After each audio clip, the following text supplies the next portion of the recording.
ভাসমান হাসপাতালের মাধ্যমে চাঁদপুরের হাইমচরের দুর্গম অঞ্চলে স্বাস্থ্যসেবা পাচ্ছেন সাধারণ মানুষ। সৌদি বাদশাহ আবদুল্লাহ বিন আব্দুল আজিজ ফাউন্ডেশনের অর্থায়নে একটি জাহাজকে আধুনিক সুযোগ সুবিধা সহ উপযোগী করে বিনামূল্যে দেয়া হচ্ছে সেবা। দুর্গম চরাঞ্চলে যুগোপযোগী স্বাস্থ্যসেবা পেয়ে খুশি চরবাসী।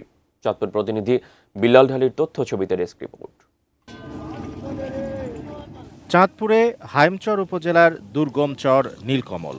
এতদিন মৌলিক অধিকার স্বাস্থ্যসেবা পেতে ছুটতে হতো হাইমচর বা চাঁদপুর জেলা শহরে।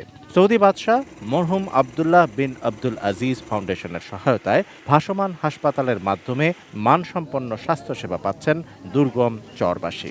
এই হাসপাতাল হওয়া নেই, আল্লাহর সবর্দ আমাকে যে ব্যবস্থা করে বিনা পয়সা চিকিৎসা। গরিব মাইসের লেগা আমরা মেঘ বৃষ্টি 10 দোকান ঠেললো, আমরা এখন আয়া একটা চিকিৎসা নিতে পারি। অবটন করে চোখের চিকিৎসার লেগে আইছি আমরা বিনা পয়সা। ব্রেকফাস্ট, টিফিন কিংবা স্ন্যাক টাইমে মজাদার আয়োজন মানে অল টাইম ব্রেড। ভ্রাম্যমাণ হাসপাতালটিতে আধুনিক যন্ত্রপাতির মাধ্যমে দেয়া হচ্ছে দাঁত ও চোখের চিকিৎসা। এছাড়া নারী, শিশু ও পুষ্টিজনিত সাধারণ রোগের নিরাময়মূলক প্রাথমিক চিকিৎসা সহ ল্যাব টেস্ট, এক্স-রে ও প্যাথোলজিক্যাল বিভিন্ন পরীক্ষা করা হয়। প্রতিকূল পরিবেশে চরবাসী জেলা শহরে যেতে না পারলেও ভাসমান এই হাসপাতাল থেকেই তারা সঠিক স্বাস্থ্যসেবা পাবেন বলে আশা জেলা প্রশাসকের। প্রাইমারি হেলথ কেয়ারের যত ধরনের সেবা আছে সবগুলো সেবা এখান থেকে আমরা দিতে পারবো। ইভেন ছোটোখাটো আমরা অপারেশনও করতে পারবো এখান থেকে। সুতরাং আমি বিশ্বাস করি যে এই হাসপাতালটা এই শরীয়তপুর এবং হাইমচরের যারা চরাঞ্চলের মানুষ, নদী তীরের মানুষ, তারা এখান থেকে তাদের প্রাথমিক সেবাটা পরিপূর্ণভাবে পাবে। সৌদি আরবের পক্ষ থেকে এই ভ্রাম্যমাণ হাসপাতাল বাংলাদেশের দুর্গম চরের মানুষের জন্য মরহুম আবদুল্লাহ বিন আব্দুল আজিজের উপহার, বললেন সংস্থার প্রধান নির্বাহী।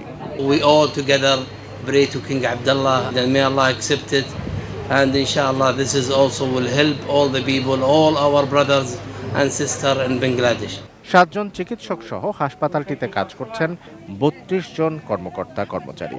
দেশের 12টি জেলার 13টি উপজেলায় স্বেচ্ছাসেবী সংগঠন ফ্রেন্ডশিপের সহযোগিতায় চলছে এ কার্যক্রম।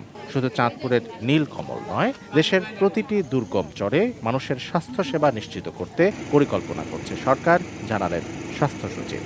সব মানুষকে যাতে এই সুবিধাটা দেওয়া যায় সেটা আমরা একটা পরিকল্পিতভাবে উদ্যোগ গ্রহণ করব, যাতে আমরা সেটাকে নিশ্চিত করতে পারি। Shamsul Arefin, desk report, ATN news.